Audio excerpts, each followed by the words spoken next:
Jóvenes, buenas tardes. ¿Se ve y se escucha claramente? Oh, hola, Marco Antonio. Pues sí, hermoso día. ¿Qué tal? ¿Cómo están? ¿Se ve y se escucha? Tania, Jimena. Hola, buenas tardes. Hola, Adriana, ¿cómo estás? Clara, buenas tardes. Lady Laura, ¿qué tal?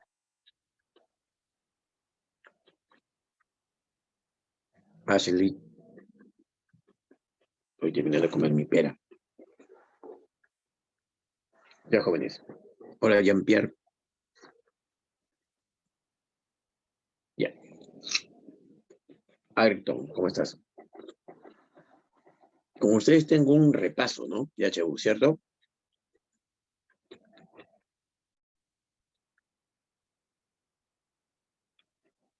Muy bien.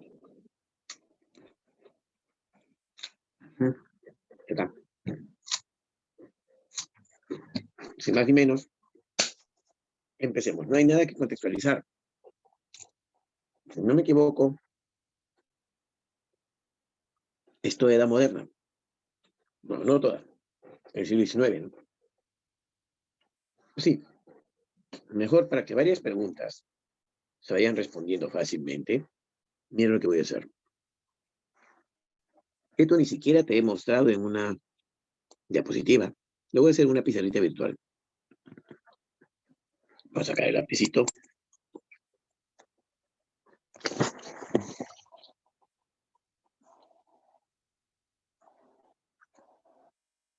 Tema, las revoluciones burguesas.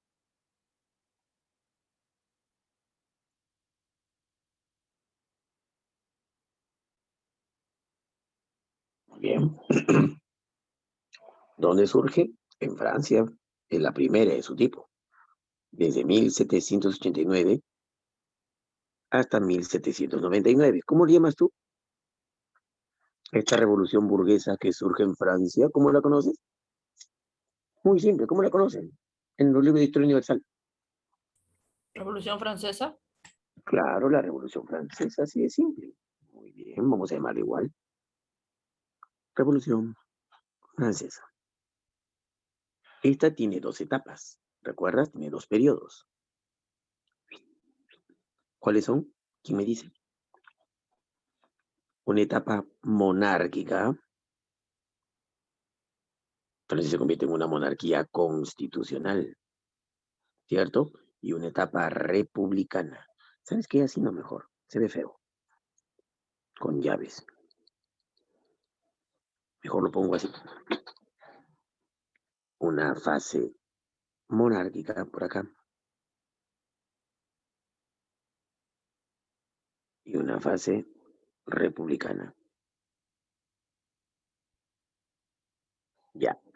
¿Cuáles son los periodos? Ya después periodos, ¿ok? Una fase monárquica y republicana. Bien. Pero en 1799, supuestamente esta revolución francesa acaba con el golpe de Estado de Napoleón Bonaparte, el 18 de mayo. Digo supuestamente porque en realidad no es así. La revolución francesa es una revolución burguesa y no finaliza en el 99. La llegada de Napoleón, que inaugura con la famosa, pues así lo llaman, la etapa napoleónica. Napoleón no le vino a poner fin a la revolución francesa. Napoleón extendió los ideales de la revolución por el resto de Europa. La difundió. Los logros de la revolución francesa, que básicamente son libertades, claro, pues es una revolución de carácter liberal, ¿cierto? Una revolución burguesa, abandera el liberalismo, las dos cosas del liberalismo, liberalismo político y liberalismo económico.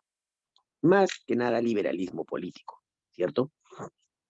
¿Qué liberalismo político? Libertades, pues, libertad de opinión, libertad de expresión, libertad de imprenta, libertad de acción, libertad de comercio, ¿cierto? Todas las personas nacemos iguales, todos somos iguales ante la ley, libertad.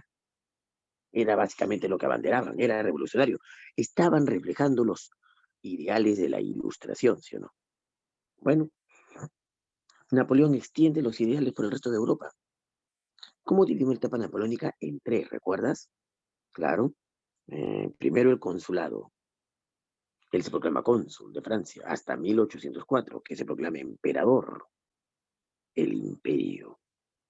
Fue derrotado en 1814, ¿no?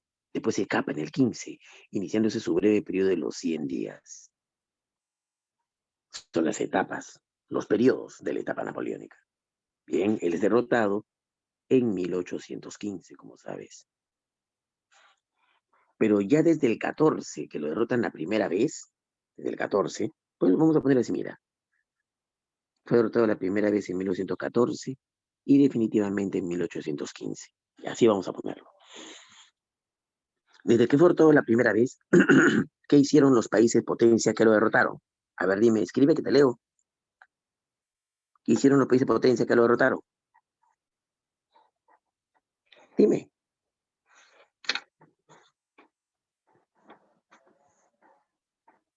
Se repartieron los territorios. Bueno, pero eso fue secundario.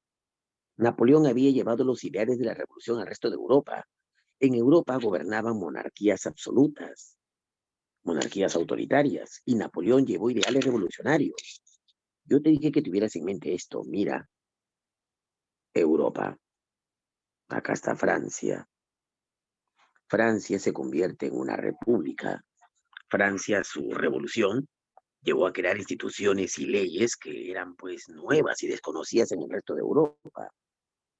Así es que Austria, Prusia, ¿de acuerdo? Dinamarca, Rusia, ¿de acuerdo? Ven con malos ojos. El Sacro Imperio Romano Germánico, ven con malos ojos lo que está pasando. Inglaterra era muy parecida a Francia. Ya tuvo su proceso revolucionario antes que en Francia, solo que en Francia fue un proceso revolucionario violento y político. En cambio, en Inglaterra ya tuvieron un proceso revolucionario económico ya. ¿Sabes cómo se llamó? La Revolución Industrial. Y es que en el siglo XVII, el siglo anterior, Inglaterra, la burguesía y la nobleza lograron frenar el poder absoluto del rey, la famosa Revolución Gloriosa. Y así que ahora la burguesía se consolida con una revolución industrial. La burguesía había tomado ya el poder en Inglaterra, mucho antes que en Francia. La Revolución Francesa fue, digamos, el inicio de la toma del poder por la burguesía en Francia, porque le va a costar todavía. Fue el inicio de la consolidación burguesa en Francia. Pero lograron grandes cambios políticos y estaban logrando avances económicos. Inglaterra veía con malos ojos que Francia se convierte en potencia porque iba a ser una competencia importante. Por eso asusó a los demás países, a todititos, ¿eh? Los asusó para que luchen contra Francia. Claro, Francia había derrotado a varios de ellos, incluso en Italia consiguió también territorios. Y no te olvides de España y Portugal, que también eran monarquías, España y Portugal. Pues bien, Inglaterra logró que todas se unieran contra Francia, no cargamontón, las famosas coaliciones. Napoleón se enfrentó a varias, de ahí te digo como el orden de las coaliciones, pero derrotó a 5 de ellas, no pudo con las 2 últimas. Los que lo derrotaron, más que Napoleón había conquistado bastante territorio para Francia, sí, pero ¿qué había hecho en ese territorio? Dos cosas. O se había quedado con parte de él como parte de pago por la victoria, ¿no? Que había tenido, o había impuesto nuevos modelos de gobierno. Eso es el mérito de Napoleón Bonaparte, haber difundido los ideales de la revolución. En cada zona conquistada pasaba esto. Ya que te mostré, uy, ¿qué fue, qué fue, qué fue? Ya que te mostré eso, ahora voy a contarte lo que esto estoy seguro que te expliqué en clase. Si no viste conmigo eso, pues ahora lo vas a ver. Mira, Napoleón y su ejército, el ejército francés, llegan pues a nuevos territorios. Y obvio, es un ejército, no crees que llegan pues abrazando y besando, llegan con violencia. En Austria, por ejemplo, los odiaban, los detestaban a los franceses. En Sajonia, en Prusia, en Viena, los odiaban, los odiaban. Pero quienes más lo odiaban a los franceses y a Napoleón eran pues la élite, la nobleza. Colócate, este es un territorio nuevo que ellos están invadiendo. Aquí vive la élite, la nobleza, que es reducida con privilegios, ¿no?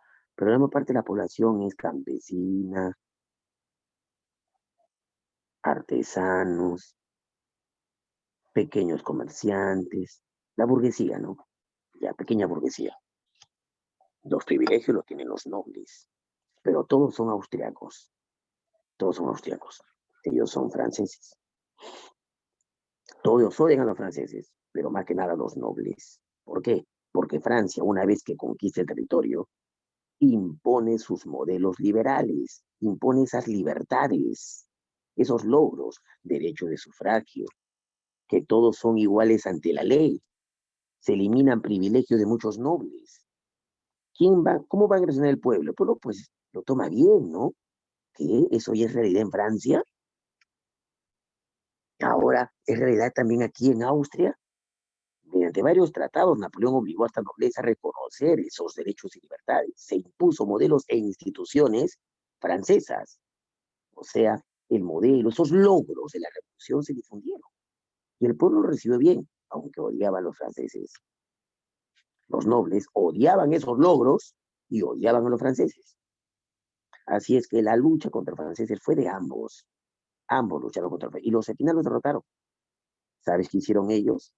Eliminaron todos los logros que Napoleón había impuesto. Ahí sí vino el problema. Obvio que el pueblo, pues, no estaba de acuerdo con eso. Y en más de un lugar protestaron. Bélgica, protestaron en Sajonia, en el Ducado de Varsovia, protestaron en Rusia, en varias partes protestaron. Así que la tuvieron bien difícil. ¿Qué hicieron los nobles, los países que derrotaron a Napoleón por esta parte? Reimplantaron el sistema anterior. Dime, la Revolución Francesa y Napoleón Bonaparte, ¿qué habían matado en Francia? ¿Contra qué surgieron? La Revolución Francesa, ¿contra qué fue? ¿Qué hizo atacar? Eso sí debes saberlo. ¿Contra qué sistema se levantó? Sistema que aún imperaba en Francia. La monarquía absoluta, ¿cierto? Claro. Ya sabes, la habían matado radicalmente, pero los que derrotaron a Napoleón la reimpusieron, la reimplantaron. Eso se llama la restauración. La restauración es una etapa donde estas monarquías reimplantan el absolutismo. Muy bien, Kiara, pero vamos a ver por etapas. ¿Hasta cuándo fue la restauración? Hasta 1848. ¿Por qué, profe? Fracasaron estos intentos por restaurar el absolutismo. ¿Sí? ¿Por qué, profesor? Primero, la primera etapa de esta restauración, el primer evento de esta restauración fue una serie de reuniones, unos congresos, conocidos como el Congreso de Viena, que duró del 14 al 15 precisamente. El Congreso de Viena. Ahí los países que derrotaron una primera parte, incluir Inglaterra, ¿de acuerdo? Decidieron reinstaurar el absolutismo, restaurar a Europa como estaba antes. Napoleón había modificado el mapa europeo con sus conquistas. El mapa de Europa no era el mismo antes de Napoleón. ¿Sí? Así es que decidieron remodificarlo, pero no volverlo al 100% como estaba antes de Napoleón. Eso era lo que ellos hicieron. Pero en la práctica modificaron algunas cosas también bajo su conveniencia. Por ejemplo, el Sacro Imperio Romano Germánico que Napoleón había dividido, no lo unieron otra vez. ¿Qué hicieron? Lo dividieron en varios estados confederados. La Confederación Germánica, así la llamaron. ¿A quién le convino? A Austria. Y al inicio a Prusia también, aunque después más bien le convenía la Unión. ¿Qué más? Inglaterra se aseguró no de tener territorios. Inglaterra se aseguró de que los acuerdos del Congreso de Viena no la perjudiquen. Además, que quería asegurarse algunas islas para tener un control marítimo, una ruta segura hacia sus colonias. Claro, por su hegemonía marítima. Eso es lo que básicamente Inglaterra se aseguraba en ese Congreso de Viena, aunque detestaba, le aburría escuchar que ellos hablaban de luchar contra cualquier revolución liberal, porque te dije que Inglaterra era liberal, solo que había luchado contra Francia porque tenía una competencia, tenía miedo que surja una potencia en Francia, y Francia estaba estaba iniciando su primera revolución industrial, que ya Inglaterra lo estaba pasando hace rato. Bueno, Napoleón escapa, como sabes, el 15, el Congreso de Viena acaba. ¿Por qué? El inglés que era parte del Congreso de Viena, que era el Duque de Wellington, ¿de acuerdo? Abandona el Congreso de Viena y en su reemplazo llega a Castlereagh, pero el Duque de Wellington se dedica, ¿no?, a derrotar a Napoleón Bonaparte y finalmente lo derrota en Waterloo. Bueno, en el 15, ya derrotado definitivamente Napoleón, surge otra cosa, otro evento. que también es parte de la restauración, que más que un evento es un pacto que firmaron tres países, Rusia, Prusia y Austria. ¿Quiénes, recuerdas? Bueno, ya sabes, Rusia, Prusia y Austria, pero la pregunta es, ¿cómo se llamó ese pacto? Oh, Kiara, muy bien, la Santa Alianza. Claro, la Santa Alianza. La Santa Alianza existe desde 1815 hasta 1823-24. Hasta ahí más. ¿Así? ¿Y por qué? Porque se muere el zar, el principal promotor de esta Santa Alianza. El principal promotor del Congreso y el principal acusador, digamos, el líder del Congreso de Viena, fue Clement von Metternich. Clemente de Metternich, si quieres, ¿cierto? Que era el canciller, era el primer ministro de Austria. Él fue el principal promotor de este Congreso de Viena. El enemigo, Napoleón, una parte cuando Napoleón estaba dominando Europa. Bueno, la Santa Alianza, el principal promotor fue el zar de Rusia, por eso su muerte acabó con la Santa Alianza. Pero ¿por qué fracasa la Santa Alianza? ¿Solo porque murió el zar? No, mira por qué. Supuestamente la idea de la Santa Alianza, el Congreso de Viena, ya sabes, es restaurar el absolutismo. De la Santa Alianza, su principal función, ese pacto que firmaron estos tres líderes, fue para luchar contra cualquier revolución burguesa que surgiera. Claro, ya es la prueba, fue la Revolución Francesa y su extensión con Europa napoleónica. Cualquier intento de revolución burguesa será derrotado por nuestros ejércitos. ¿Sí? Como lo ganó una misma hostia, se apoyarían mutuamente. Y pusieron en práctica sus planteamientos, pues sí, sí, miren, en varias ocasiones. ¿Eh? En Italia hubo un brote, de acuerdo liberal, que fue acallado por ellos. Igual en Austria, obvio, que tenían que acallarlo, es uno de los miembros. Pero hubo otro en 1820, donde en España, ¿sí? Que en cierta forma tuvo éxito. En España, Juan del Riego, o igual rey Fernando VII, mira, con la restauración en el 14, reimplantaron nuevas monarquías, te dije, ¿no? Monarquías absolutas, las reimplantaron. Por ejemplo, Luis XVIII lo pusieron en Francia y a Fernando VII lo pusieron en España.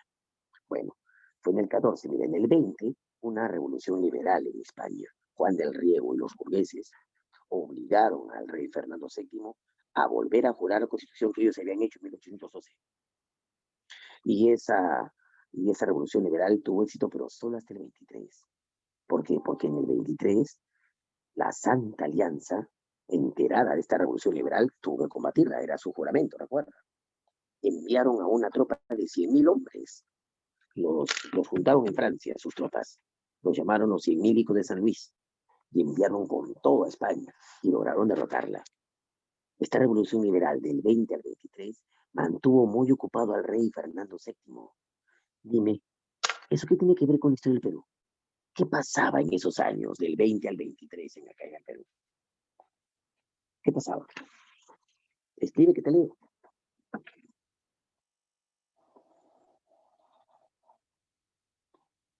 Claro, las corrientes libertadoras, San Martín y Bolívar estaban aquí. Es la razón por la cual el rey Fernando VII no envió tropas. Estoy seguro que eso te vino en una pregunta en tu material de historia de Perú.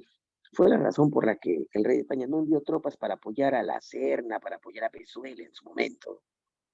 Porque estaba recontra ocupado con una revolución interna, una revolución liberal. ¿Ya ves? Eso lo mantuvo ocupados. Bueno, aquí ganaron en España, pero hubo otra revolución liberal. Vamos a llamar esta pues las revoluciones liberales. La del 30 y la de 1848 hicieron que la restauración fracase, porque estas revoluciones burguesas liberales triunfaron en el 30 en Francia y tuvo influencia en Europa, por ejemplo en Bélgica, hizo que se independizara de Holanda. La del 58 tuvo influencia también en Europa. No solamente, también fue en Francia, obvio, pero también afectó a Alemania. El Solbren va iniciando su unificación, también en Italia, su proceso unitario, también en Holanda contra Rusia. Tuvo mayor influencia en toda Europa. Las revoluciones liberales acabaron con los objetivos de la restauración. La Santa Alianza ya se fue al diablo definitivamente. Ya había muerto el 24 esta Santa Alianza, pero cualquier intento por acabar con una revolución burguesa había fracasado. Mira, así que este episodio de revoluciones burguesas es largo, del 89 hasta el 48. Estamos hablando de más de casi 60 años de historia, ¿no? Sí, 59 años de historia, por si acaso. ¿Lo ves? Obvio que paralelo a esto es en Europa, ¿no? En Francia y en alguna parte de Europa, pero paralelo a esto se van dando otras cosas. Desde antes, ya hasta acá, hasta 1830 más o menos, en Inglaterra se viene viviendo la primera revolución industrial. Claro. Luego, desde el 50 más o menos ya para adelante, se vive la segunda revolución industrial. También el surgimiento de nuevas ideologías. Acá surge el liberalismo económico de Adam Smith, David Ricardo, Tomás Malthus.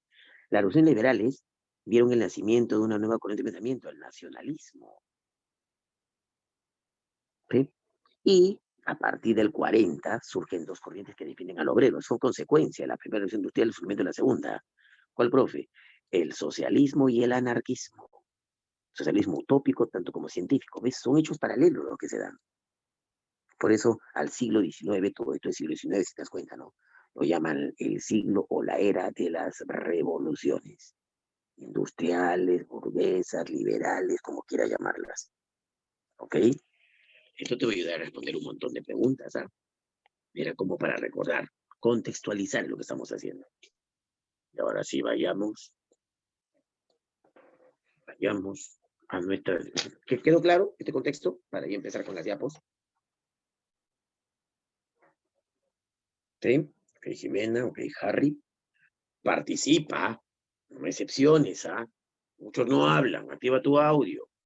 Ya sabes, cuando comparto diapositiva lo que tú escribes no lo leo. Conste, Clara. Ya. A ver, veamos. Sí, su tutora les ha dado audio. Así es que comencen.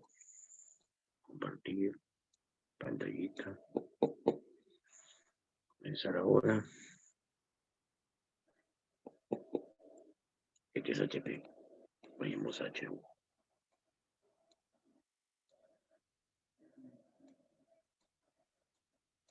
Acá. Semestral repaso 5.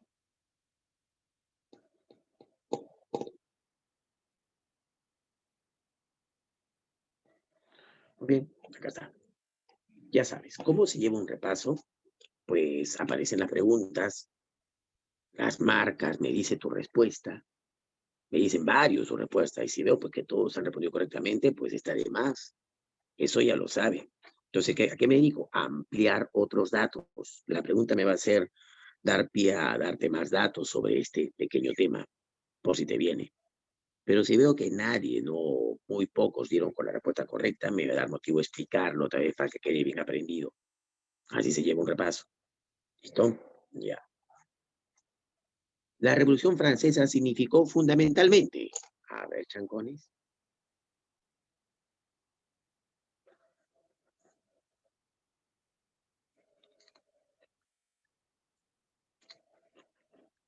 ponte tu audio, estás escribiendo, yo no veo nada. El control del poder de la burguesía.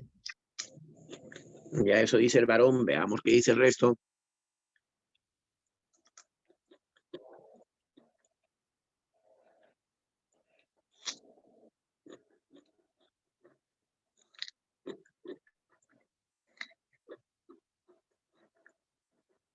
¿Nadie más?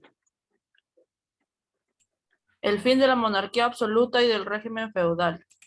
Una segunda opinión, a ver, van dos, ¿alguien que diga otra cosa?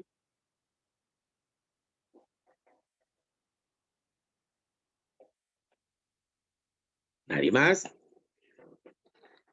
Ya. ¿Cuál es la respuesta, profe? La niña tuvo La razón. difusión de los derechos humanos y del hombre y del ciudadano. Ah, mira, llevan tres. La niña tuvo razón. El fin de la monarquía absoluta y del régimen feudal. Profe, ¿por qué no puede ser Ana? Yo te conté, el control del poder por la burguesía no fue en Francia, donde pasa por primera vez. Es cierto, con la Revolución Francesa la burguesía tomó el control, tomó el poder. Pero si te preguntan, ¿en qué evento se ve por primera vez que la burguesía toma el poder? El control del poder por la burguesía ya fue en Inglaterra. Inglaterra, mucho antes que la Revolución Francesa, ya tuvo su revolución gloriosa, donde la burguesía y la nobleza limitaron el poder del rey. Y luego su revolución industrial, en 1750. Ahí ya se consolida el poder de la burguesía en Inglaterra, no en el resto del mundo. La revolución francesa identificó fundamentalmente con todo el poder por la burguesía, sí, pero ya antes lo tenía en Inglaterra. En Francia, sí, en Francia, pero con todo el poder por la burguesía hacía secas, eso es la revolución inglesa, ¿de acuerdo? Así que por eso no es el auge del mercantilismo, el mercantilismo de la edad moderna. ¿Qué te pasa? Claro, por el oro y la plata que vino de América, ¿no? El fin de la monarquía absoluta contra eso fue, pues acabó con la monarquía absoluta. Y no solo en Francia, sino que con Napoleón Bonaparte iba acabando con la monarquía absoluta en el resto de Europa. Nunca molestaban los nobles, ¿no? Por eso derrotaron a Napoleón, reimplantaron la monarquía absoluta. No necesitan reimplantarla, así que no se hubiera eliminado. A veces se eliminó la monarquía absoluta. Y ese típico, esta división de estamentos, que era una típica característica del régimen feudal, que llevaba la Revolución Francesa, que todos los hombres son iguales. Todos los hombres eliminaban los privilegios feudales. Mira que no le quitaban sus propiedades a los ricos, pero le quitaban sus privilegios. ¿Qué te parece? O sea, todos los hombres nacen iguales, así que todos los hombres tienen los mismos derechos. No le quitan propiedades, no es expropiación, pero solo por haber nacido noble no puedes tener más derechos que alguien que no nazca noble. Así que la población que lo ha recibido muy bien, los nobles, ¿no? La clave es casa. ¿Por qué no es dedo? Porque los derechos del hombre y del ciudadano, ¿de acuerdo? Que se promulgaron durante la fase monárquica, ¿de acuerdo? Ahí se la fase, no en la republicana, en la fase monárquica. Se difundieron después de la revolución en el resto del mundo. Acá también fueron conocidos durante la república. Aparecieron en nuestras primeras constituciones. También aquí lo difunde quien lo tradujo, Antonio Nariño, ¿no? Pero no fue ese su principal significado. Sí fue un logro de la revolución, pero no fue su principal significado. La clave es casita, ¿ok? Ya. Siguiente. En 1789, la Revolución Francesa inicia la destrucción del antiguo régimen. ¿Ya ves? La destrucción del antiguo régimen. En el campo se movilizan y en la ciudad. Ahí falta, ¿no? En el campo se movilizan, pues, los campesinos, los aldeanos, y en la ciudad entran en escena masas urbanas, denominadas, ¿cómo se llamaban? Los más radicales. Yo te mostré en la diapositiva, cuando te hablé causa de la revolución, te mostré al campesino y al urbano. ¿Qué nombre recibían los urbanos? La población, los dos eran miserables, vivían mal, había hambre en Francia, pero quienes más odiaban la situación eran los urbanos. ¿Por qué? Porque vivían peor, no, el campesino vivía peor, pero ¿por qué el urbano? Primero dime cómo llamaban a los urbanos, los miserables de las ciudades, desempleados, ganaban sueldos miserables. ¿Cómo lo llamaban? ¿Cómo eran conocidos? Los ¿Sansculotes? jacobinos. No, los sans-culottes, como dice la niña. Yo te mostré, estoy seguro. Dime, ¿llevaste ese capítulo conmigo? Porque sé que hubo reagrupación de clase. ¿Llevaste ese episodio de la Revolución Francesa conmigo? No. No. No, mentirosas. ¿Es en serio? Cayó feriado, creo. Fue No sé si cayó feriado. feriado, pero no fue con usted.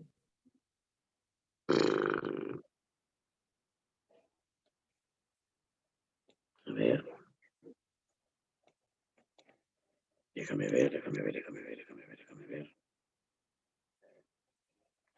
¿Cuál es? Debe ser la 10, imagino, veamos.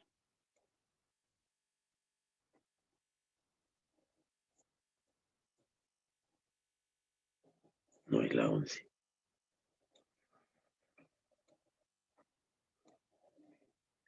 Sí, mira lo que voy a hacer. Compartir pantalla, solo para mostrarte esa parte. La 11.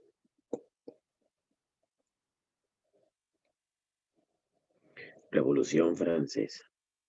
Ya. Aquí te muestro las causas. No voy a detallar todas las causas sociales, son las más importantes. La desigualdad social. Claro, pues eso molesta. Que otros tengan privilegios y tú no. Lo otro, la burguesía que está interesada en tomar el poder político. La causa política son las ideológicas, pues la influencia de la ilustración. El ejemplo, la revolución americana, o sea, la de Estados Unidos. Las económicas, ¿de acuerdo? La bancarrota fueron el detonante.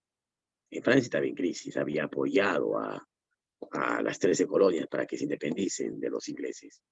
Piña, las malas cosechas también, sí, había hambre en Francia. Y los enormes gastos del Estado, en la corte, por ejemplo. Ya. Pero la causa más importante es la social, la desigualdad. Eso habla mucho. Mira, en Francia había una estructura estamental, habían 3 estamentos. El clero, ¿de acuerdo? La nobleza, mira cómo viven. Ellos viven, ¿sabes dónde? Cerca de la ciudad. Viven en las ciudades. La mayoría de nobles, que son miembros de la corte del rey, viven en Versalles. Y Versalles está cerca a París. Cerca a París. Y ellos en París tienen sus negocios, tienen algunos talleres, por ejemplo, van ahí a comprar algunas cosas que se venden en los mercados. ¿Ya? Así es que los ven constantemente es la gente que vive ahí, pues en la ciudad. Ellos en los nobles. Mira los pantalones que usan. Esos pantalones cortos, pegados, ceñidos, era la moda del momento en el hombre. Se llamaban culottes. Esos pantalones cortos, culottes. ¿De acuerdo? Mira cómo vive el campesino, el pueblo, así miserable, con la misma ropa que ellos se tejen, zapatos así como sea, hecho de cuero de la piel de sus animales. Pero todos los días, nada, esos zapatos tenían de hace años, sobreviviendo en el campo, pagando impuestos por la tenencia de la tierra. Ellos viven así en el campo. Ahora mira cómo viven en la ciudad, el artesano, ¿cierto? El desempleado, los miserables pobres, mira cómo viven, así. Ellos, ¿de acuerdo? Trabajan como pequeños, en pequeños talleres que eran propiedad de los nobles. Trabajan como ambulantes, mercachifles, ¿de acuerdo? Y son conscientes de la gran desigualdad, saben leer y escribir. Y lo más importante, miran todos los días al noble, que no padecen hambre, mientras ella tiene que ver cómo alimentar a sus hijos. Y él, que no tiene trabajo, está desempleado, le paga una miseria. No viven, viven mal, pero no tan mal como el campesino. Sin embargo, el campesino no es consciente porque no sabe leer ni escribir, ¿de acuerdo? Y no ve la gran diferencia social que tiene con el noble. No tiene contacto todos los días, ellos sí. ¿Cómo los llamaban a ellos en Francia? Mira los pantalones que usan. Usan pantalones comunes, pantalones largos. No usan culottes. Por eso les decían, como el culot, ese pantalón corto era un sinónimo de elegancia, sinónimo de que eres de la alta de linaje. Ellos no tienen culottes, por eso les dicen los sin pantalones cortos, o sans culottes, que eso significa en francés, ¿de acuerdo? Ah, no, es el nombre que tenían. Ellos son recontra radicales. Cuando inicia la revolución, ellos no tuvieron reparos en pedir la muerte del rey y de la reina. Lo odiaban la desigualdad social. Todo el día veían la gran diferencia y se enteraban de lo que pasaba en Versalles, fiesta tras fiesta, mientras ellos padecen hambre. Claro, el odio era tremendo en ellos. Fueron radicales. Fueron los que estuvieron ahí participando decidida. Fueron los que tomaron la Bastilla, el Palacio de las Tullerías, los que pelearon en la guerra de la Vendée contra los contrarrevolucionarios, los que se enlistaron en el ejército revolucionario para echarse con los austriacos, ¿sí? Y los derrotaron en la batalla de Valmy. El odio los volvía así poderosos. Fueron los que pidieron que rodara la cabeza del rey en su juicio. Fueron los que acusaron a María Antonieta injustamente, pues se exagera con tal de matarla y inventas estupideces. La acusaron de hacer orgías, de tener amantes, de ser una mala madre, de abusar sexualmente de su menor hijo, la acusaron. Te lo juro. Fue alucinante. Pero el odio, el odio. Ellos son los sans-culottes. Sí que no sabías. Puedes también aprender historia con imágenes. Es bacán. Es bacán. Bueno.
Señorita Vanessa, ¿ahora sí me ve?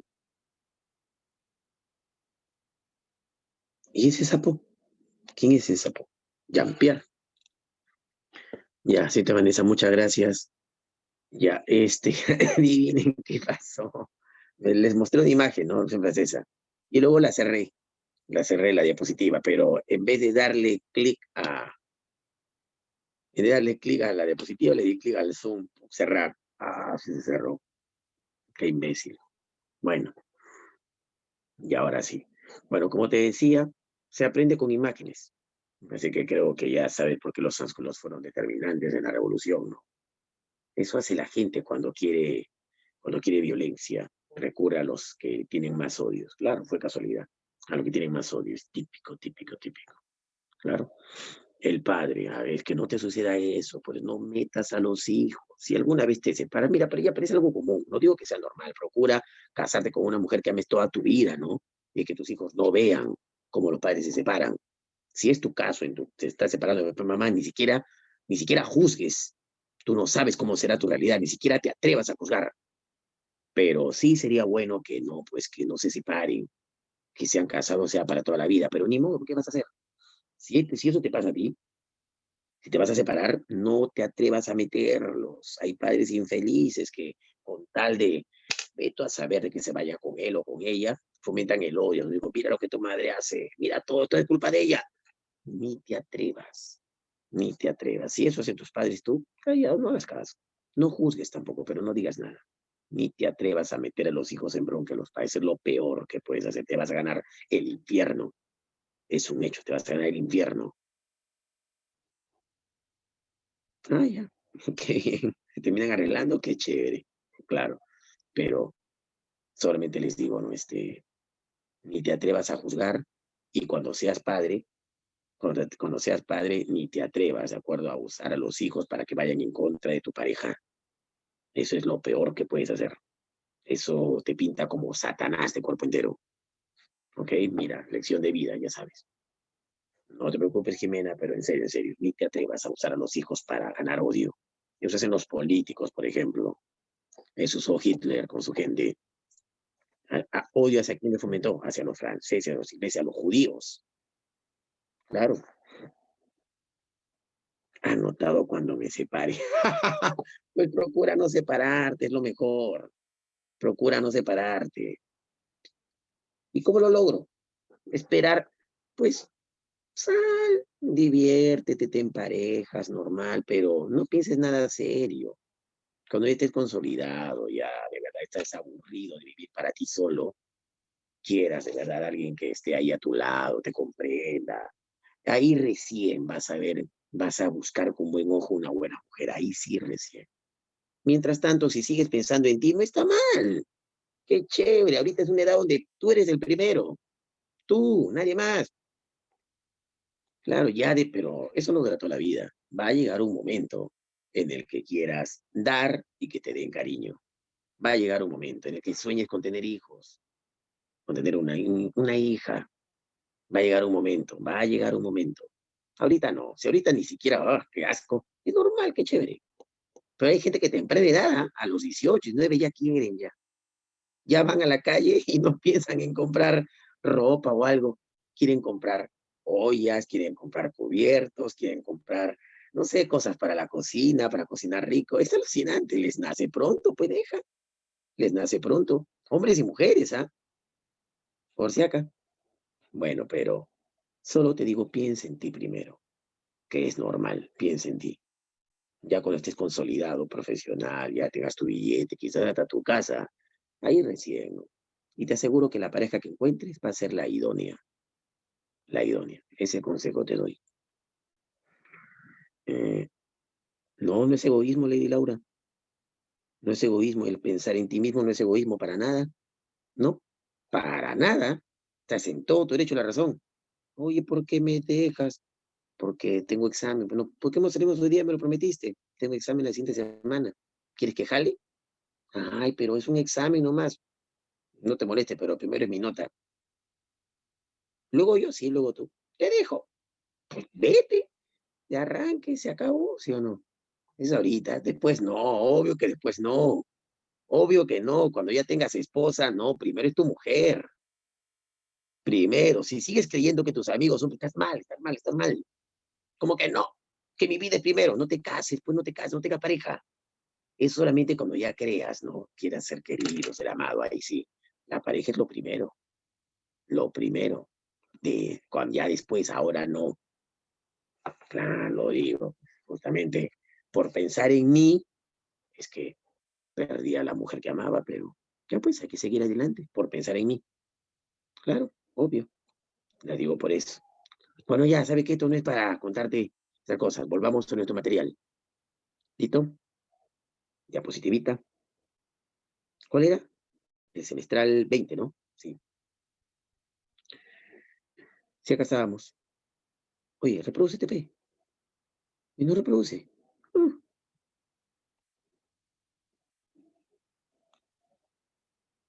A ver, otra vez. No reproduce, qué raro. Ya acá está. Ya la primera respondimos. Sí, ya respondimos la primera. La segunda. Ya aquí son los sansculottes. ¿Ves? En el campo se movilizan los campesinos y en la ciudad entran en escena masas urbanas dominadas, sansculottes.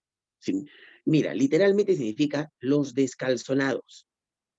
¿Qué? Pero no es que no usaran calzoncillos. Y es que culottes, que significa calzón, era pues un sinónimo de pantalón corto. Sí, pero calzón no significa necesariamente la ropa interior. También en Italia, calzón no es ropa interior, traducido al italiano. Significa prenda corta. Una minifalda también se usa la palabra calzón para una minifalda. Prenda corta significa. Como eran pantalones cortos, culottes era el nombre. Sans culottes no usan pantalones cortos. Cualquier otra cosa usaban, pero no pantalones, por eso solamente lo usaba la gente ficha. ¿Y quiénes son los jacobinos, quilombinos, montañeses? Eran partidos políticos, así eran llamados, según donde se reunían, como eran algunos lugares y conventos de la época católica, por ejemplo, de San Jacobo, ahí se reunían los radicales.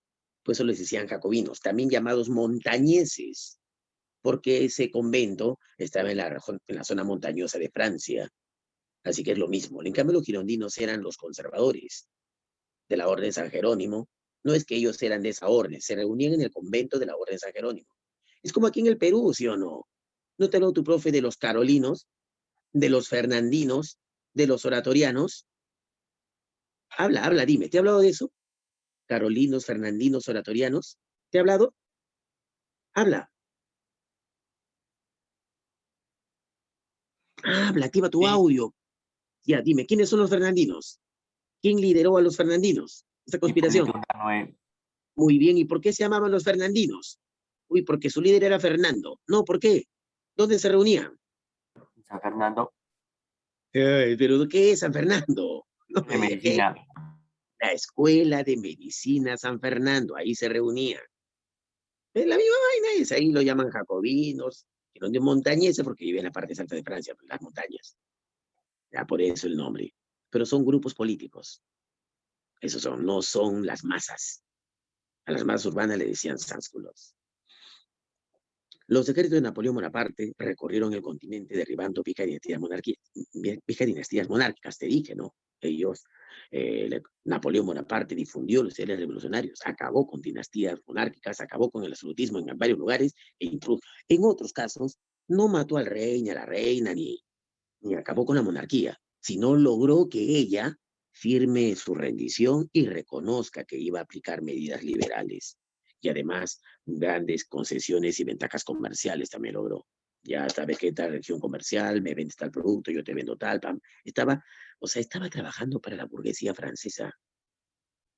Estaba difundiendo los ideales y, obvio, generando las condiciones para que la burguesía francesa sea la más poderosa de Europa. Eso estaba haciendo. Por eso Inglaterra estaba en contra. Sabía que iban a ser una gran potencia y gente muy poderosa en Francia, ricos que iban a hacer su competencia, y no lo podía tolerar. Inglaterra no estaba a favor de la monarquía absoluta. Las apoyó, las asusó para luchar contra Francia porque estaba en contra de Francia, que es otra cosa. A veces hay gente que se hacía. Tienes que tener buen ojo. Quien tú consideras tu aliado, porque piensa igual que tú. Él es como yo, obvio que es mi aliado. Mentira, al final te va a traicionar, porque siente envidia de tus logros. Mucho ojo con esa gente. A veces la gente no apoya porque eres hincha de algo, sino porque tiene envidia de tu progreso. ¿De acuerdo? Ya. Algo así fue con Inglaterra, estaba picona del crecimiento de Francia. Y cumplieron tras la misión de, ¿cuál fue la misión de Napoleón Bonaparte? Eso te está preguntando la pregunta 3. Eso te está tratando de indagar. ¿Cuál fue? ¿Cuál fue el logro? Propagar las conquistas de la revolución. Claro, la revolución burguesa. Facilito, ¿sí o no? La clave es eso, pichanga. El Congreso de Viena de 1814 propició en Europa, a ver, te dije, se reunieron los que vencieron a Napoleón. ¿Para qué? Establecimiento de la monarquía.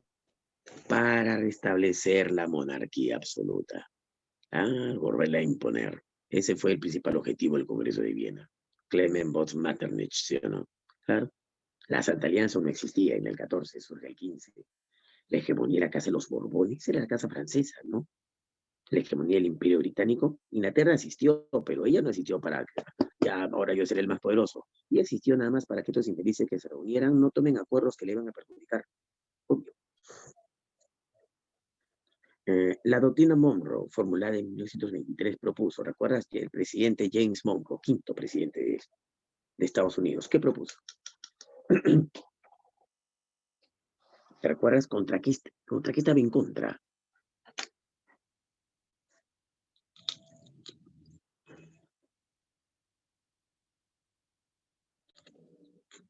No recuerdas. Ya, te lo voy a contar. Mira. Como nadie responde, puedo percatarme pues que todavía no dominan esto. Europa. Congreso de Viena. Vamos a ponerlo por acá. América. África. Asia, por acá. Ya, mira. Dos cosas pasaban en Europa. La restauración, primero el Congreso de Viena y luego la Santa Alianza. ¿Recuerdas que acordaron en el Congreso de Viena? Restaurar la monarquía absoluta y en la Santa Alianza luchar contra cualquier movimiento liberal. Pues adivina, el surgimiento de los Estados Unidos fue el primer caso de un gobierno liberal republicano que se instala en América y sirvió de ejemplo para que varias colonias de España iniciaran su movimiento independentista, también con el liberalismo como bandera. Así es que amenazaban con intervenir en América. Y otra más, ¿de acuerdo? Eran los inicios pues de la revolución industrial. Y tú sabes lo que eso trae. ¿Qué cosa? Una gran demanda por materia prima, por mercados donde depositar tus productos. Asia, África, pero también vieron a América como una colonia. Inglaterra en el Caribe, en Belice, Jamaica, ¿de acuerdo? Portugal aquí en sus dominios, como sabes, aunque también trataba de imponerse. En las Malvinas también Inglaterra, Francia, en Guyana. ¿Sabes que Austria intentó conquistar México? Claro, imponer una monarquía. España pretendía recuperar Ecuador en la expedición Juan José Flores. Estados Unidos, su presidente James Monroe, se opuso rotundamente a la intervención de europeos en América, pero en cierta forma no pudo evitarlo. Lo que hizo Estados Unidos fue una doctrina, una política de rechazar la intervención europea, pero otra cosa es hacerla efectiva. ¿Sabes cuándo recién Estados Unidos logra que estos infelices ya no sabe que América no es territorio que está dominado por Estados Unidos? No da miedo, mejor nos vamos. ¿Sabes cuándo recién logró Estados Unidos ya que Europa respete esa doctrina? América para los americanos, ¿de acuerdo? Después de la Primera Guerra Mundial. Con la Primera Guerra Mundial, Estados Unidos demuestra quién es, se convierte en potencia. Uy, no, si hicieron la piche de miedo ya, caballero, con Estados Unidos no nos metemos. Se retiraron de América. Mira, ¿cuándo acabó? 1918, 1919, no se firma.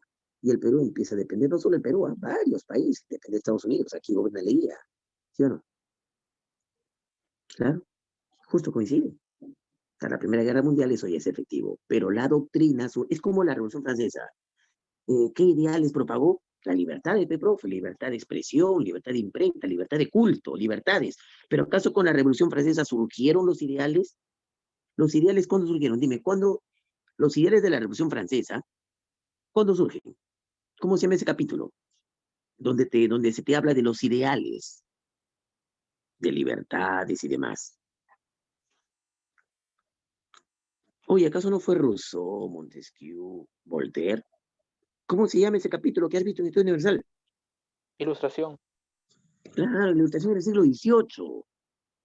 La Revolución Francesa es de fines del siglo XVIII. Primero son las ideas, luego se plasman en la práctica. El humanismo, ¿cómo se plasmó en la práctica? Con el Renacimiento, que vino después. Primero son los ideales, el proyecto de Estados Unidos, la doctrina Monroe, pues se llaman doctrina, no el plan Monroe, no las acciones Monroe, la doctrina Monroe. ¿Cuándo se hizo ya efectivo? Después de la Primera Guerra Mundial. Convirtió a América en su colonia económica. Claro, ¿qué te parece? Bien, entonces ahora sí podemos responder. ¿Qué propuso entonces? ¿Qué propuso? Habla. ¿Cuál es la respuesta? Rechazar la intervención europea en América. Claro, pues esa fue la doctrina del presidente Monroe. ¿De acuerdo? Ya. En 1848, una de las principales causas de las revoluciones en Francia, Alemania, revoluciones liberales, ¿te recuerdas? Son revoluciones liberales, eso te va a ayudar a dar con la respuesta. ¿Quiénes propician estas revoluciones?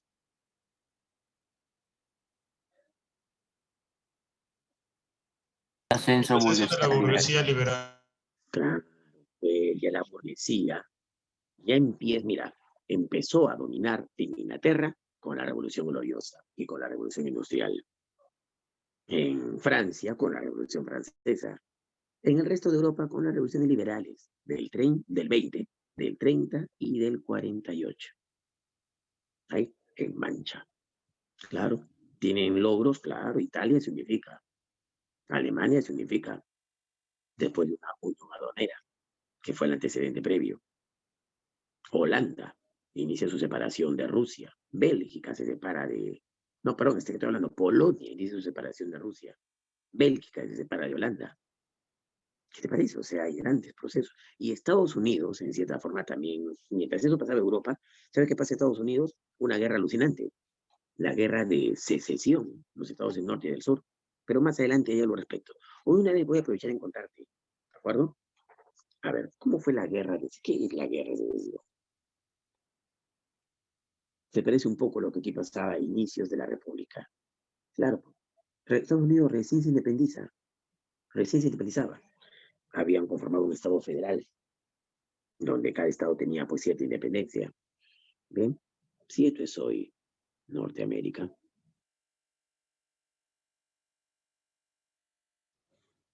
Me encanta la península del Labrador,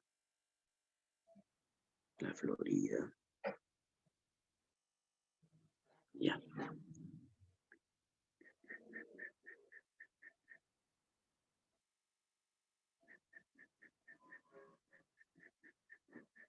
Ya.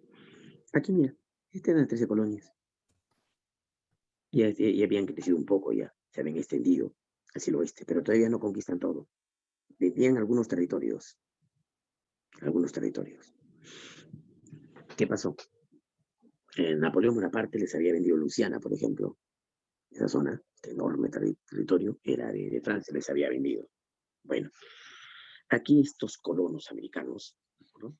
Y todavía no eran dueñas de Nuevo México, Texas, todavía no se lo quitan en su guerra con México. Ya.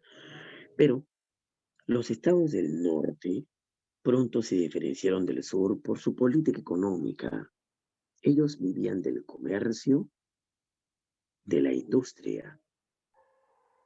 Ellos vivían del sector agrícola, ¿sí? Del sector pecuario. ¿Por qué? Porque sus tierras eran más fértiles, sin lugar a dudas. Ellos eran grandes comerciantes. Su ideología, una ideología de carácter liberal. Ellos eran conservadores. Básicamente era la diferencia entre ellos. Los estados del norte querían modernizar su país. Querían producción. Adivina, también impulsaban el agricultura. Total, eso comercializaban. Comercializaban lo que ellos sembraban. Ellos sembraban tabaco, sembraban caña de azúcar, sembraban algodón y lo vendían muy bien en Europa. Compraban productos en África, los modificaban, trabajaban y lo vendían en Europa. Les iba recontra bien también en el resto de América. Sus tierras fértiles, qué bacán.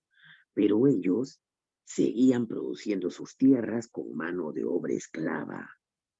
Eran esclavos. En cambio, los del norte apostaban por maquinizar. Ya Alemania estaba iniciando su segunda revolución industrial, porque ellos no. Pero por culpa de los del sur, que no, qué maquinaria, con esclavo fácil me la llevo, mano de obra barata.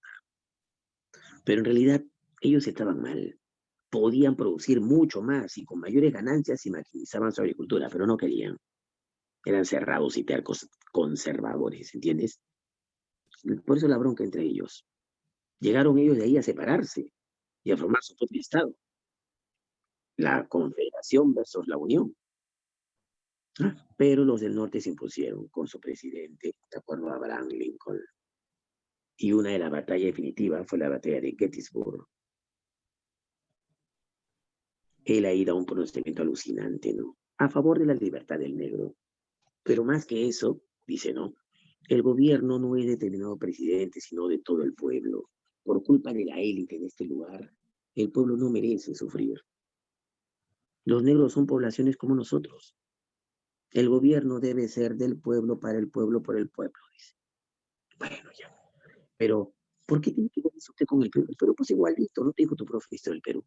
Acá, a los inicios de la vida republicana, un grupo de conservadores imbéciles seguía apostando por la esclavitud. Impuestos, que el indio, pues, ¿cómo era en la colonia? Se pagaba el tributo indígena, que el indio siga pagando tributo, a mí qué me importa. Y los liberales, ¿de acuerdo? Querían abolir la esclavitud, pero no por amor al negro. Querían abolir el tributo, no por amor al indígena. Él era comerciante, él vende, vive de vender sus productos. Un esclavo no gana plata, trabaja, pero no gana porque es esclavo. Es una estupidez, él quiere que el negrito gane algo, una miseria, pero que gane algo, porque si gana algo va a ir a comprar. Y otro, si el indio paga tributo, el conservador no paga, el Estado necesita cobrar impuestos. ¿Y a quién le va mejor? ¿Cuál es el impuesto más fácil de cobrar? Al que compra y vende. Es fácil de cobrar, sobre todo al que importa y exporta. Así que el liberal lo cargaron de impuestos, impuestos por aduanas. ¿Es en serio? ¿Me vas a cobrar impuestos solamente a mí? ¿Por qué no al conservador? Eliminen el tributo indígena. ¿Pero por qué querían eso? Porque si el indio, ¿de acuerdo? Si el indio no paga, el indio pagaba tributo, buscaba una chamba, cualquiera que sea, con tal de pagar su tributo. Pero si ya no está obligado, va a tener que trabajar, ser fuerza y mano de obra. Y con una cuestión tributaria, ganando su plata, va a poder pagar el otros impuestos o trabajar también para los liberales. Quería mano de obra, pero mano de obra calificada, ¿no? No esclava. Era un asunto entre ellos económico, la bronca entre ellos era económico. Y tuvieron guerras, claro, como en Estados Unidos, pero fue solo una su guerra, la guerra civil que tuvieron. Aquí, ¿cuántas guerras civiles tuvo el Perú? Te dijo tu profe. 8 guerras civiles. La primera, Orbegoso, ¿cierto? Contra Bermúdez. La segunda, la de Salaverry con Santa Cruz. La tercera, la de Castilla contra Vivanco. La cuarta, Echenique con Castilla. La quinta, otra vez Castilla y Vivanco por una nueva constitución. La sexta, la de Balta y Descanseco contra Prado. La séptima, Iglesias contra Cáceres, la Guaripampeada. La octava, la última, la de Piérola contra Cáceres, ¿cierto? La coalición nacional. 8 guerras civiles. Qué triste la historia del Perú, ¿no? En todas entre liberales y conservadores.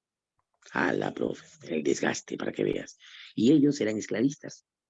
Ellos no, querían la abolición de la esclavitud, tal como pasó en Estados Unidos, pero ellos al menos una sola guerra civil. Muy bien. Oye, escóndete. Ya, entonces dice ahí, ¿qué? ¿Respondimos las 6? Sí, ya me dijiste, en la burguesía, acá. Mira, las uniones aduaneras de algunos países de Europa durante el siglo XIX, uniones aduaneras, se refieren a lo que pasó a Alemania antes de unificarse.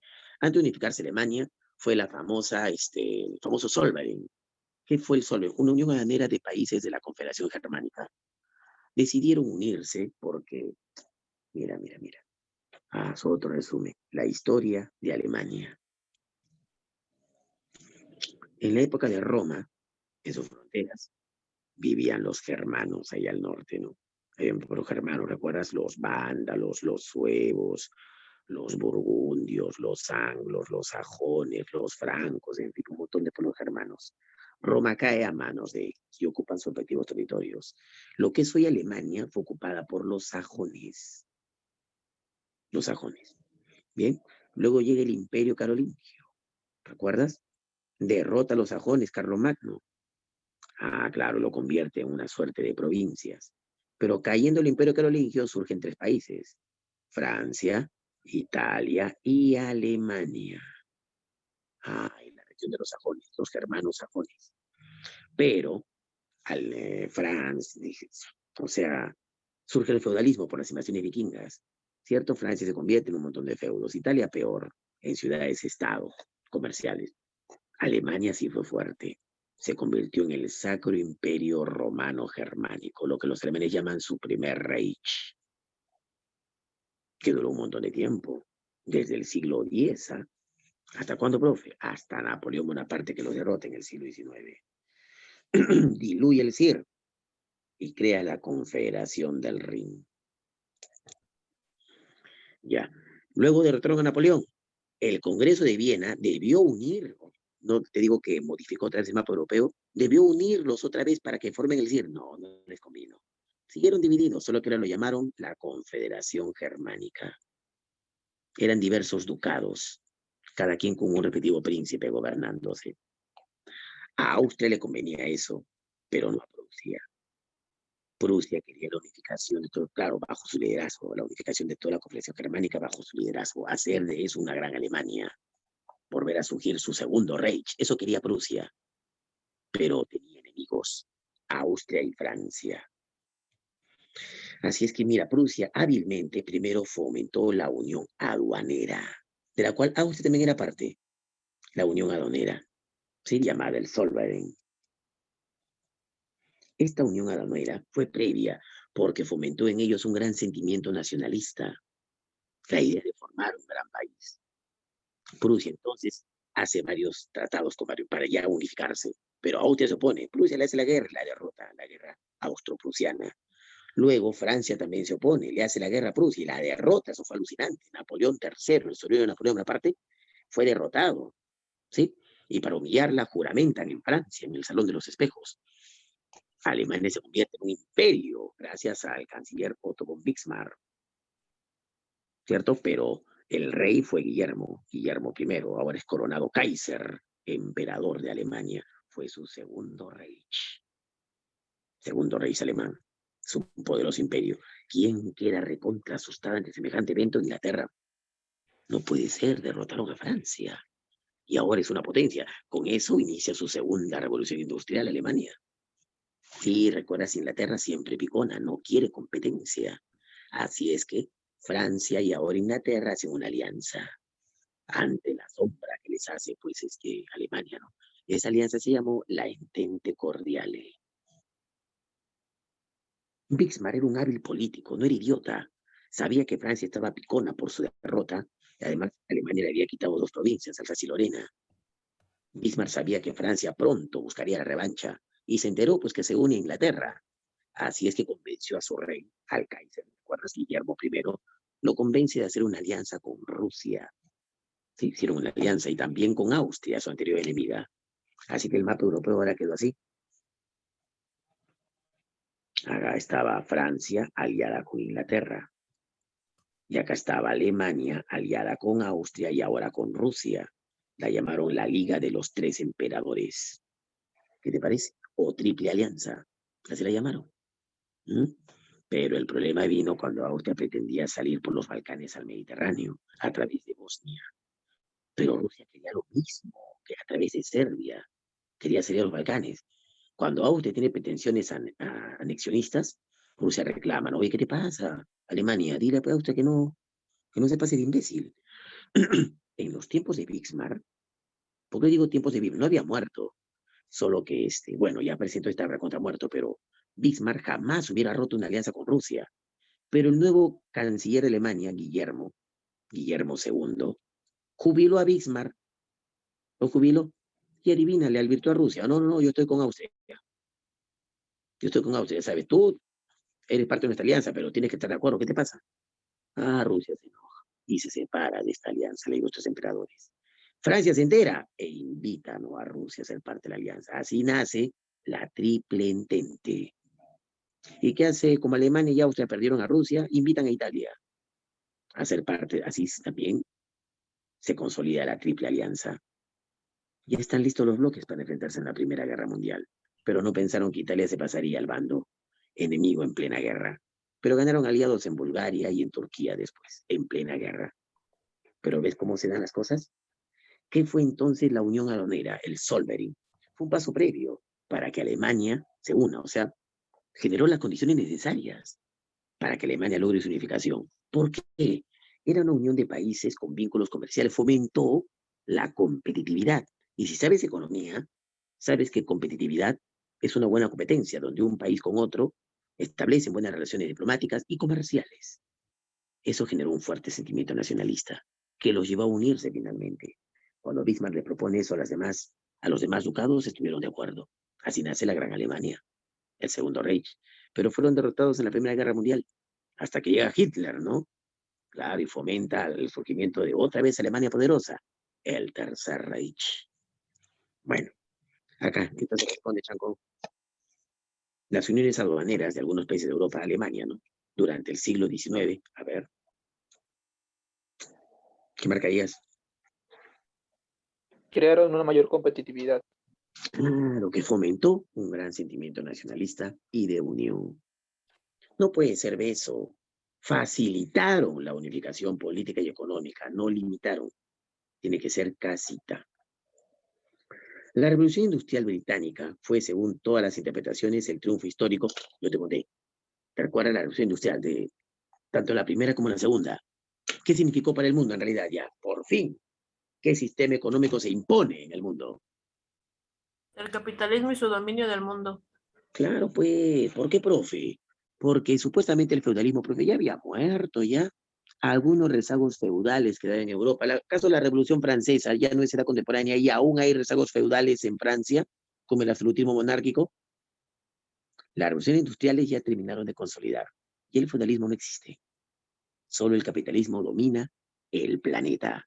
Y no solo Europa, se instala en todo el mundo. ¿A raíz de qué? De los imperios coloniales. ¿No ves que buscan colonias? El capitalismo industrial y luego financiero se consolida en el mundo. Esas fueron las consecuencias de las revoluciones industriales. ¿Qué te parece? Ya. En el transcurso histórico de la revolución industrial del siglo XVIII, ¿cuál se refiere la del siglo XVIII? ¿Primera o segunda? A ver, dime, si sabes cronología. ¿La del XVIII cuál se refiere? ¿La primera o la segunda? Vamos, chancones. Primera. La primera, pues, la del XIX, la segunda. Se refiere a la primera. Las principales innovaciones tecnológicas se tuvieron que preguntar cuáles fueron las principales innovaciones tecnológicas de la primera revolución industrial. Eso te están preguntando. La máquina de hilar y tejer. Claro, pues, ¿sí o no? Primero eran a mano. ¿Recuerdas el torno de hilar de Hargreaves? La lanzadera volante de John Kay. Luego, ya que James Watt inventa su máquina de vapor, se llevó a otros rubros. Por ejemplo, Robert Fulton lo llevó al barco. Stephenson lo llevó a la locomotora para impulsarlo. Y Cartwright, ¿de acuerdo?, lo lleva a la famosa tejedora mecánica. Sin lugar a dudas fue el textil. Hubo otro rubro como el transporte, pues ahí está la locomotora, el barco. También en comunicaciones, el telégrafo de Samuel Morse, ¿no? También en medicina, la vacuna de Jenner. Pero la principal característica de esta revolución industrial fue de su carácter textil. Inglaterra, claro. Las nuevas fuentes de energía de la segunda etapa de la revolución industrial, la segunda, ¿no?, desde el siglo XIX fueron. ¿Cuáles fueron las fuentes de energía de la segunda revolución industrial? Changona, qué fácil. Electricidad y el petróleo. ¿Sí o no? Ahora dime, hay una clave que contiene la fuente de energía de la primera. ¿Cuál es? Si te preguntan la primera, ¿cuáles son? La fuente de energía de la primera revolución industrial. El vapor y el carbón. Oh, el vapor y el carbón. Pichanguita. Muy bien, muy bien. En el famoso discurso de Gettysburg, si te conté, se escuchó la famosa frase, el gobierno es del pueblo, por el pueblo y para el pueblo. A ver. Lincoln. Abraham Lincoln, ¿cierto? Muy bien, muy bien. Lincoln. Sí. Un rasgo fundamental atribuible a la escuela de pintura como el expresionismo. Eso fue consecuencias del siglo XX ya, inicio del siglo XX. Fue un rechazo. Se inició en literatura como un rechazo a lo tradicional, ¿cierto? Llámalo el posmodernismo si quieres. Pero cuando llegó al arte, se manifestó en el expresionismo, el cubismo y el surrealismo. Dime, ¿cómo interpretarías eso? ¿Cuál fue un rasgo fundamental? Está fácil. El alejamiento de las reglas clásicas. Claro, pues ya no se dejan. ¿Cuáles son las reglas clásicas? La simetría, el claro oscuro, ¿de acuerdo? La perfección de las formas, ya se dejan de eso. Ahora son libres de imaginar la realidad. Tienes que ver Guernica de Picasso. ¿Qué pintó ahí, profesor? La Guerra Civil Española. Todo el desastre que representó para él. Es lo que hay en su mente. ¿Sí? Él leyó la Guerra Civil Española, la vivió, ¿no? Y leyó las diversas consecuencias y efectos y lo plasmó en una pintura. ¿Claro? O sea, si tú entiendes ese cuadro es porque entiendes lo que hay en la mente de Picasso, que se llaman surrealista, ¿de acuerdo? Expresionismo, cubismo con expresiones gráficas y geométricas, pero aquí es el alejamiento de toda regla clásica en pintura. El equilibrio de las naciones europeas y la unificación alemana en el siglo XIX fueron impulsadas. Gracias a quién se debe que Alemania esté unida, te dije. Y que logró un equipo. Otto von Bismarck, el canciller de hierro, ¿no? Pero ya sabes que el Kaiser fue Guillermo I, solo que la unificación se debe a él, a Bismarck, su fuerte política militar y su habilidad diplomática. Era un hábil para formar acuerdos. Convocó a las demás potencias a la conferencia de Berlín para repartirse a Alemania con mejores condiciones para su país, obvio, ¿no? Para repartirse África, perdón, ¿no? Ya. Sobre la Convención Nacional, volvemos a la Revolución Francesa. Yo te hablé, creo que no te dije las subetapas, ¿no? A ver, te las digo ahora. Los periodos. Una cosa son las etapas, los periodos. Te dije, ¿no? Revolución Francesa. Etapa napoleónica, ¿cierto? Y la restauración. Todo esto que son, te dije, es episodio de las revoluciones burguesas. Ahora dime, periodo de la Revolución Francesa, ¿recuerdas? Hay una etapa monárquica y una etapa republicana. ¿Cuáles son los periodos de la etapa monárquica? Primero el antecedente, los estados generales, ¿sí o no? Donde surge el problema del voto. Así es que se van a sesionar en una sala aparte, la sala con la otra, haciendo la Asamblea Nacional. Pero como el rey les prohíbe sus reuniones, la gente se raya, sobre todo los sans-culottes de París, y asaltan la Bastilla, iniciándose la Asamblea Constituyente. Y promulgarán nuevas leyes, y ellos son los que matan la monarquía absoluta y hacen surgir la monarquía constitucional. Respetan la figura del rey, por eso es la etapa monárquica. El rey reina, pero no gobierna. Claro, ahora hay una asamblea que hace la constitución. Esta asamblea termina cuando acaba la constitución. La primera que tendrán fueron 3 constituciones en esta historia de la Revolución Francesa. La primera. Y así es que ya que acabaron sus funciones, convoca una nueva asamblea que hará nuevas leyes, la asamblea legislativa. Pero ahí vinieron problemas. La batalla de Valmy contra los austriacos. Se enteraron de la traición del rey. Asaltaron las Tuilerías, querían matarlo. La asamblea legislativa se lava las manos, ¿no? Y lo único que hace es suspender las funciones del rey y convocar una nueva asamblea. Esa nueva asamblea fue la asamblea de la convención o convención nacional. Aquí el gran protagonismo fue de los girondinos. Acá en la convención nacional el protagonismo sería de los jacobinos. Los jacobinos. Ellos, su primera decisión, matar la monarquía nacional y crear la república. También ejecutar al rey, ya. Sí, lo ejecutaron, y también a la reina. Pero hubieron dos cosas, dos circunstancias. Tuvieron que elegir un presidente, era una república, pero dos problemas hubieron. Uno, se enteraron, pues cosa, que lo que hacía Inglaterra, ¿no? Unificar a todas las demás potencias de Europa contra Francia. Iban a ser pronto invadidas, surgía la primera coalición. La primera coalición. Había que defenderse. Y el segundo gran problema, dentro de Francia había contrarrevolucionarios. Sí, los girondinos, pues, se negaban a ser una república, un nuevo sistema. Ellos tenían en su cabeza la idea de una monarquía. Así es que hicieron una contrarrevolución en la región de la Vendée, donde los campesinos incluso apoyaron la contrarrevolución. Recuerde, yo te conté, el campesino no es consciente de la gran desigualdad social. El sans-culotte era el radical. Así es que tenían enemigos tanto por fuera como por dentro. Fue el pretexto para los más radicales jacobinos, liderados por Maximilien Robespierre. Fue el pretexto para radicalizar. No, acá si no nos radicalizamos nos vamos al diablo. Quieren acabar con nosotros, tanto por fuera como por dentro. Primero los de adentro, ya se fregaron. No hay perdón para ellos. Se instala el terror, que fue una represión violenta contra todo aquel que no estaba a favor de la revolución. Se promulga la ley del sospechoso.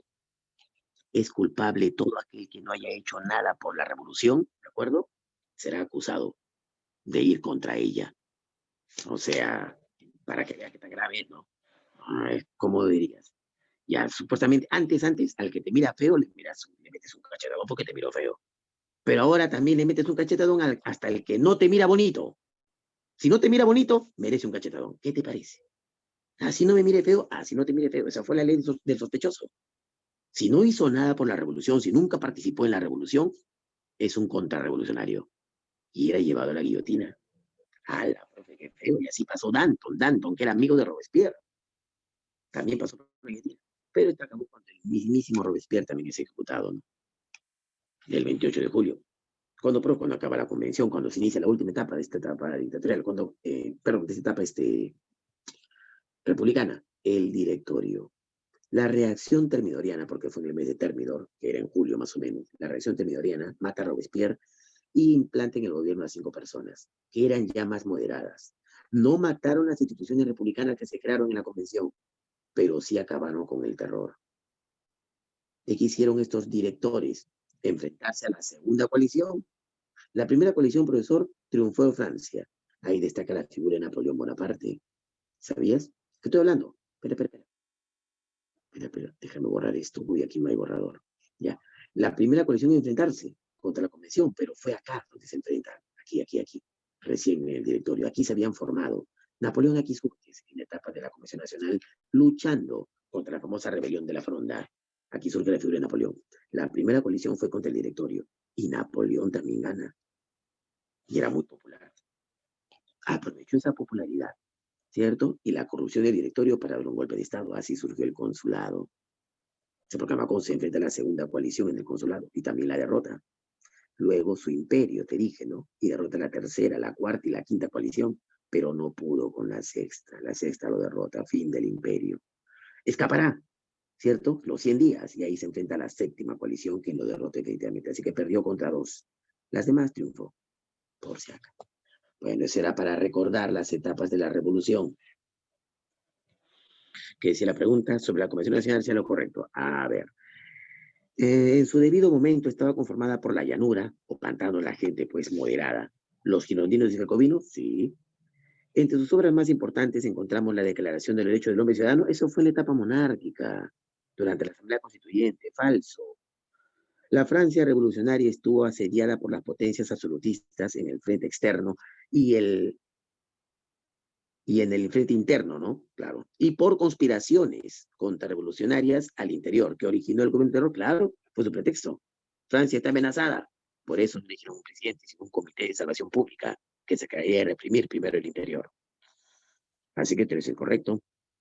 Hasta ahorita va 1 y 3, ¿no? Durante el gobierno de los jacobinos, Luis XVI, o sea, Luis XVI, es guillotinado, iniciándose de esa manera el gobierno. No, el gobierno de terror se inicia por la amenaza que hay de los países. Ya Luis XVI estaba muerto ya. Así que 4 es falso. Los sans-culottes toman el Palacio de las Tullerías. No, el asalto a las Tullerías fue durante la Asamblea Legislativa, aún en la fase monárquica. Sí ejecutan al rey durante la convención, pero el asalto a las Tullerías ocurrió durante la Asamblea Legislativa. Así que 5 también es falso. ¿Cuál es lo correcto entonces? 1 y 3. ¿Cierto? Ya. Abogado y político francés, que llegó a ser una de las figuras más destacadas de la Revolución Francesa y uno de los principales responsables del periodo de la misma, denominado Reinado del Terror. El 27, creo que ya sabes cuál es, ¿no? 27 de julio se le prohibió dirigirse a la Convención Nacional y quedó bajo arresto. Robespierre. Claro, Maximilian Robespierre, ¿no? Número de seguidores se rebelaron en su apoyo, pero fueron reprimidos. Pero murió guillotinado el 28 de julio junto con sus más próximos colaboradores. El personaje en cuestión se refiere a Maximilian Robespierre. Qué fácil. Ya, ¿qué más, qué más? Luego del combate de Trafalgar, donde fracasa la intentona napoleónica por invadir Inglaterra, sí fue derrotado, el emperador de Francia ideó una fórmula con la cual quería estrangular la economía inglesa a través de un embargo comercial y la prohibición de los países europeos a comercializar con Gran Bretaña. Estas medidas de corte comercial se le conoce con el nombre Furia de Napoleón. Como no podía estar en el mar, la derrota económicamente. Nadie me comercializa con ella. ¿Cómo se llamó esa orden que dio Napoleón? Portugal desobedece y por eso le invade, y también España. Y luego Rusia desobedece y por eso invade a Rusia, pero fue su gran error, porque en Rusia se ha derrotado por el invierno ruso y el territorio, y de ahí la sexta coalición la derrota. Dime, ¿cómo se llamó esa orden que dio Napoleón? Bloqueo continental. El bloqueo continental. Muy bien, monstruo, muy bien, muy bien. Fue uno de los representantes británicos en el Congreso de Viena. Las deliberaciones de esta conferencia se vieron interrumpidas en febrero del 15 al conocerse la huida en la isla de Elba llevada a cabo por Napoleón. Claro, creo que si te dije quién era este mariscal de campo inglés que participó en la sexta coalición y por eso le dieron el título para que vaya a representar a Inglaterra en el Congreso de Viena. Pero se enteraron que Napoleón escapa y le encargaron a él derrotarlo. Así es que sale del Congreso de Viena, en su reemplazo llega Castelran. Y este personaje derrota definitivamente a Napoleón en la batalla de Waterloo, como te dice ahí, ¿no? Asume el mando del principal ejército aliado. El 18 de junio del 15, con el refuerzo de las tropas del mariscal de campo prusiano Blücher, derrotó definitivamente a Napoleón en la batalla de Waterloo. Permaneció en Francia durante 3 años como jefe del ejército aliado de ocupación. ¿De quién están hablando? Duque de Wellington. El duque de Wellington. Muy bien. Y de ahí ni más participó en el Congreso de Viena. Se aburría de escuchar floros absolutistas, decía. Recuerda que ellos son liberales. Sobre el Congreso de Viena señala lo correcto. A ver, ¿es la segunda conferencia que se da luego de la derrota de Napoleón en Waterloo? No, después de ser derrotado Napoleón en Leipzig, se inicia el Congreso de Viena. Para Waterloo ya el Congreso de Viena ya se había disuelto, así que eso es falso.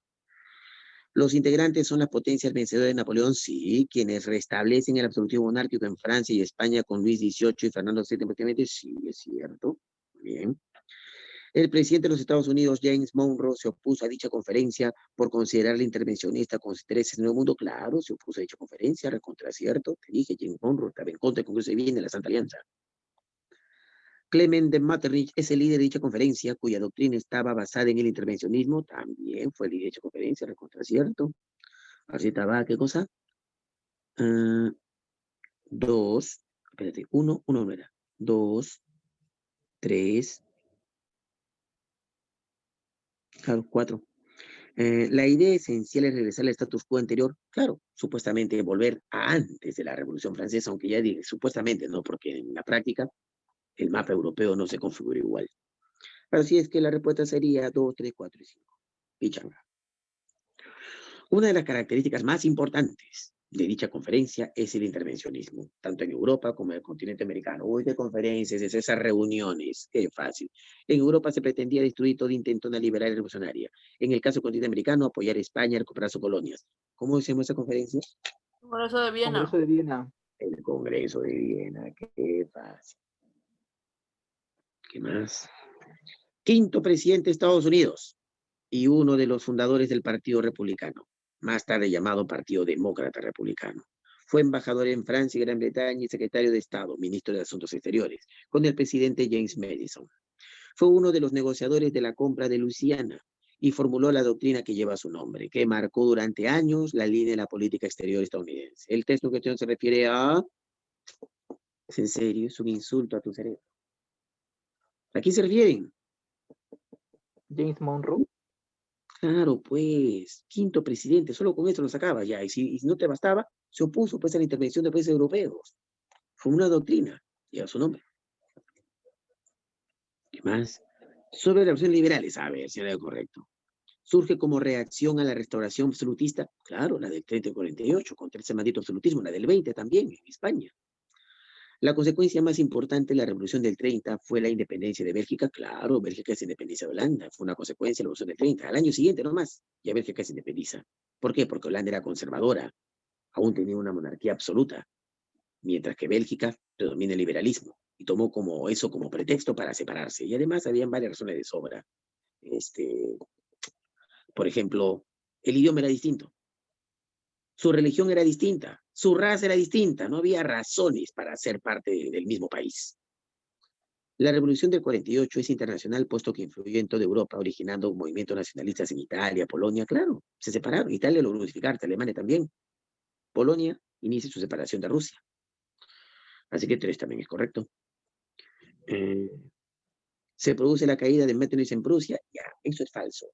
Es cierto, la Revolución del 48, la última, acabó con el predominio de la doctrina Metternich y dejó de ser canciller, pero no era canciller de Prusia, era de Austria.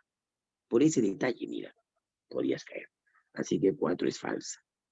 Se proclama la Segunda República Francesa, siendo su primer presidente Luis Napoleón Bonaparte. La Revolución del 48 proclamó la Segunda República, la primavera de los pueblos, también llamada la Revolución de los Banquetes, porque recuerda así rapidito, la Revolución del 30 y el 48 tienen diferencias.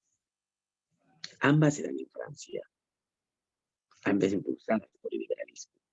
La del 30 contra Carlos X, este infeliz, que eliminó, mediante sus famosas 4 ordenanzas, eliminó libertades y derechos a la población. ¿Qué más? Entonces fue contra sus famosas 4 ordenanzas. ¿Cómo la llaman la versión del 30? La llaman las jornadas, las 3, fueron 3 días, las 3 jornadas gloriosas, así la llaman. Que logró poner en el poder, instalar primero una monarquía constitucional y poner en el poder a Luis Felipe de Orleans, el famoso rey burgués, el rey de las barricadas, porque en estas jornadas gloriosas se formaron en barricadas. Y, entre otros logros, estableció el sufragio censitario, no todos votan. En cambio, del 48, también en Francia, fue contra el rey burgués que los decepcionó, contra Luis Felipe de Orleans. ¿Y por qué? El infeliz prohíbe los banquetes, la prohibición de los banquetes. ¿Eran comilonas? Sí, pero el objetivo no era comer, sino reunirse a debatir y a proponer derechos y libertades de carácter liberal. Y prohíben reunirse. Muy mal, pues más que nada fue su ministro el que da la orden. Así es que, ¿cómo conocen, profe, esta revolución del 48 como la primavera de los pueblos? O la revolución de los banquetes, se dije. Primavera de los pueblos. Ah, profe, ¿y cuál es el logro? ¿Triunfaron? Claro que el pueblo triunfó. ¿Qué instaló? La república. La segunda república, porque ya Francia fue una república durante la Revolución Francesa. ¿Y quién fue su primer presidente? El sobrino de Napoleón Bonaparte, Luis Bonaparte, que luego se proclama emperador con el título de Napoleón III, pero años más tarde. Y entre sus logros establece el sufragio universal por primera vez en Europa. ¿Qué te parece? Ya es una diferencia entre ambas. Ya. Te está preguntando de ambas, no sea lo correcto. A ver. La Revolución del 48 es internacional, puesto que influyó en toda Europa, sí. ¿Se la queda de Metternich en Prusia? No, eso fue en Austria. Se proclama la Segunda República Francesa, siendo su primer presidente Napoleón, sí, también te dije. ¿Ves? Así que todas son correctas menos la 4, que marcamos casita. ¿Veis con él? Ya. ¿Qué más? ¿Qué más? Es la revolución más importante. Es la revolución más importante del siglo XIX por su influencia en muchas regiones de Europa, con lo cual se termina de manera definitiva el antiguo régimen. De manera definitiva, así que será pues la última revolución, la del 48, ¿cierto?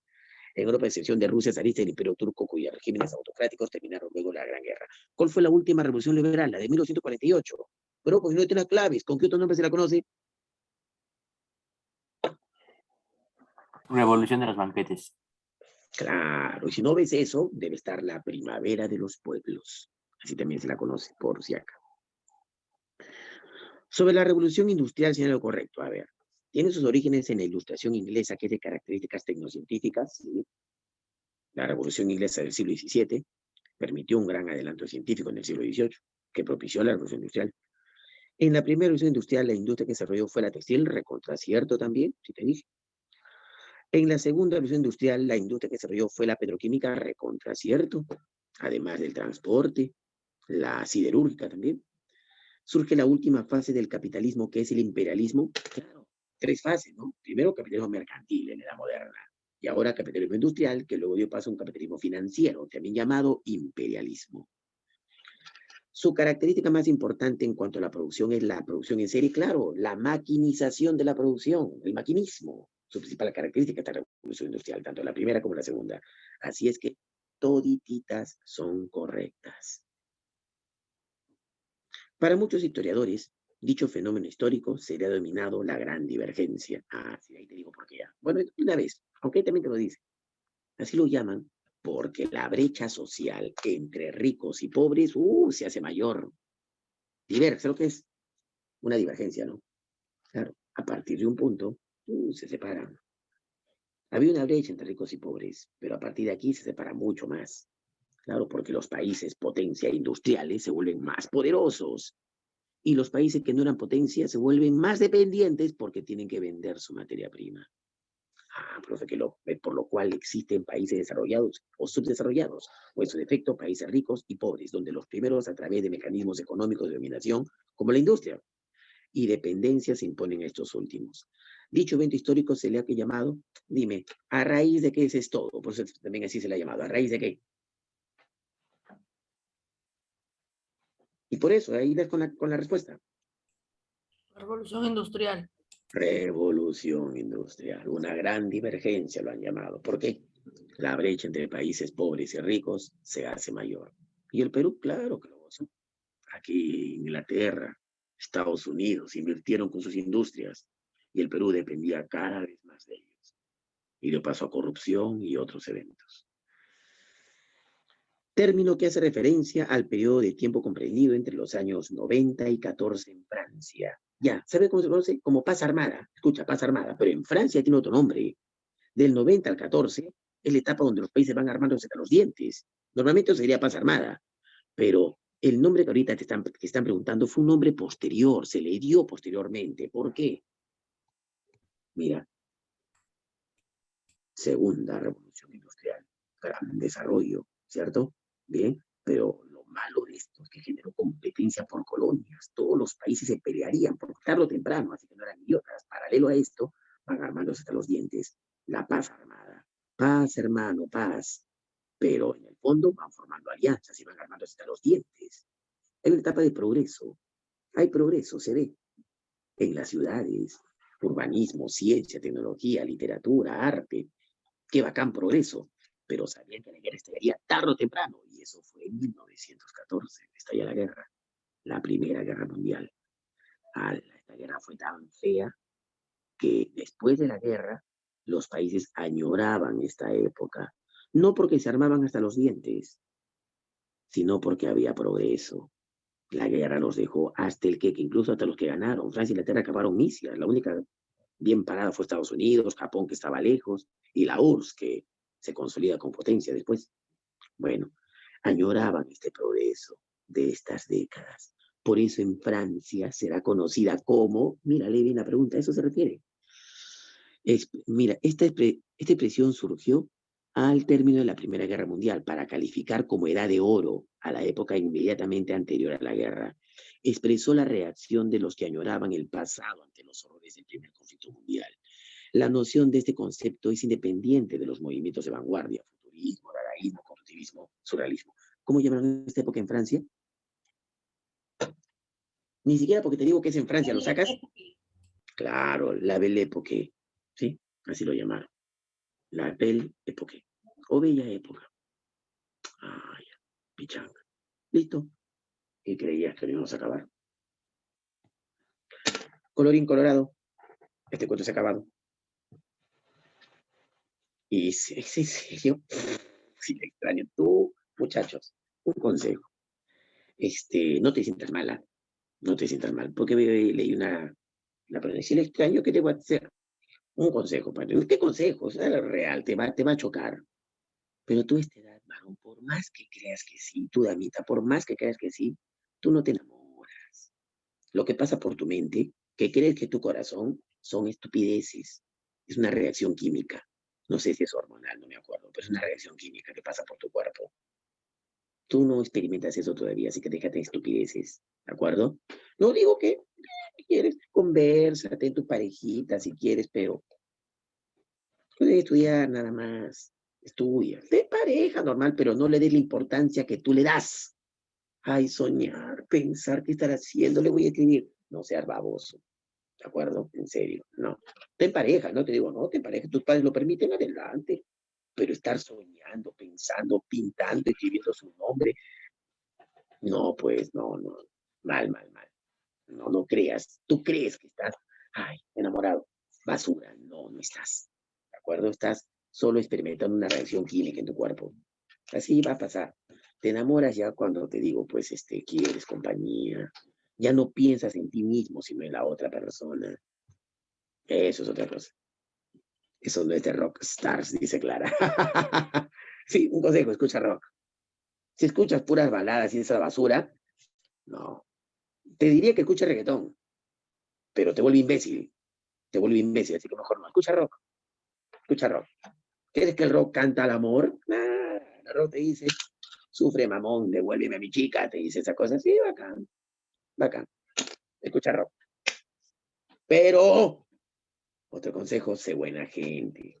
No seas malo, sé solidario, perdona, reza, no seas Satanás. Reza, reconcíliate con Dios. Chao, jovencito. Dile a tus padres que los quieres mucho. También cuídese, chao, Jimena. Chao, Kiara, cuídense, adiós.